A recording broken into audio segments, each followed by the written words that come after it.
ladies and gentlemen, fellow Toastmasters, and most honored guests, I am truly a blessed man. About 16 years ago, I made a decision to move to Temecula. It wasn't by choice of this would be a nice home.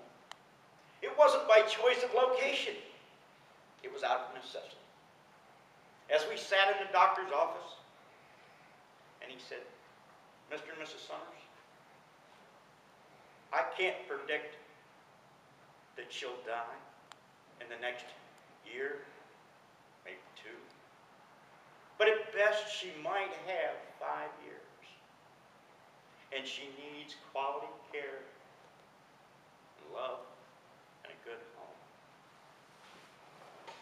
I am a truly blessed man, because that day, we decided that we would take my mother-in-law in. Now, any man who gets to spend more than 3 minutes with his mother-in-law in the same house ought to be put on a pedestal and get to wear a medal that says, "I have a mother-in-law that lives with me." It would be understandable because you would be half crazy most of the time. But I am a truly blessed man. We moved into a 6-bedroom house. She occupies 2 of them. I don't know how, but it's doable. We moved my kids away from their schools to a nice home out here in Temecula. And we give her the finest of care. No man should have to do this for 16 years. I am truly a blessed man. I've dug a hole in the backyard, hoped she'd fall in. No! Trap spoiled again. I've locked her out. I have tried my very best to take her from this planet, especially on days when she feigns the sickness, the hypochondria, and the wonderful "I'm dying."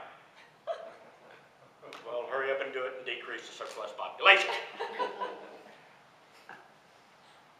I'm an evil man, and I admit this, but I'm truly blessed. Because she can hear a potato chip bag opening in the middle of the night. She'll turn off the television while you're still watching it, and turn out the lights while you're trying to read a book.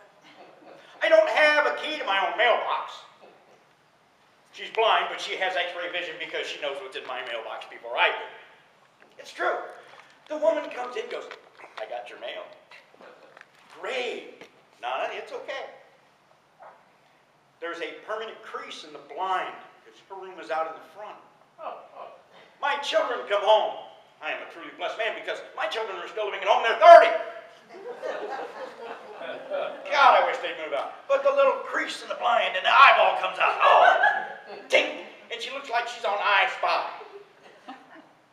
And I'll come in dragging my butt in from work, sit down, and here she'll come. "Oh, you're home." Like we didn't know I was home. God, take the blind thing off. It's okay. So as her room is down the hall, but she has to get to the kitchen, and to do this, she has to pass through the den. The den is where we have our family time, watch a little television, and I occasionally sleep in a chair. Here comes my mother-in-law.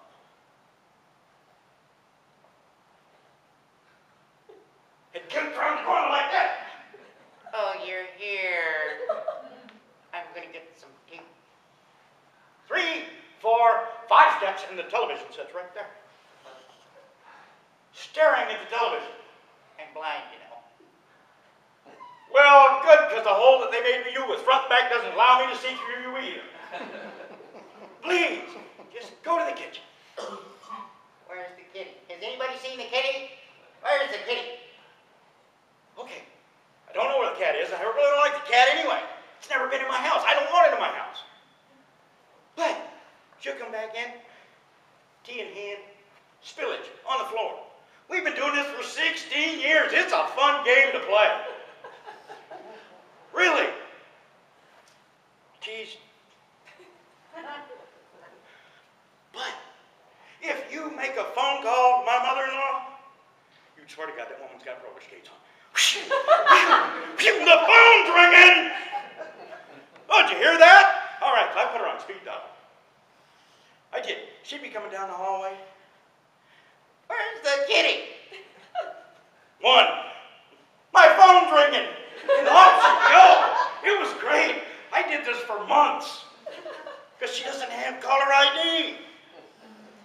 She gets there and she goes, they hung up. Maybe if you wait, they'll call back. Oh, I did this for months. Finally, my sister-in-law came over one day and she goes, oh, she's really being a pain today, isn't she? And I said, yeah, but she's your mother and I love her. Because I'm truly a blessed man. And she goes, well, what are you going to do with her? I said, watch this. Button one, ring, shoo. She goes, how long will she stay there? I don't know, I'll call back 2 or 3 times just to have fun with her. Because I am truly a blessed man.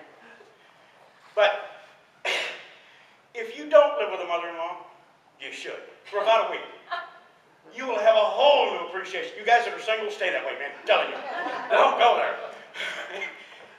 But when you tell somebody that you've lived with your mother-in-law that long, over half my married life, I have never been alone in my own house. It's true. Never been alone. Not one night. I paid for prime tickets to go to the Padre game. Box seats. All she could eat, all she could drink if she would just drink. She was home before the end of the 7th inning. I didn't even have my pants off yet. It was terrible. That's what living with your mother-in-law is all about. God, I am truly a blessed man. And anybody who lives with my mother-in-law would be blessed too, because she's going to live to be 3 days older than God. Madam Toastmaster.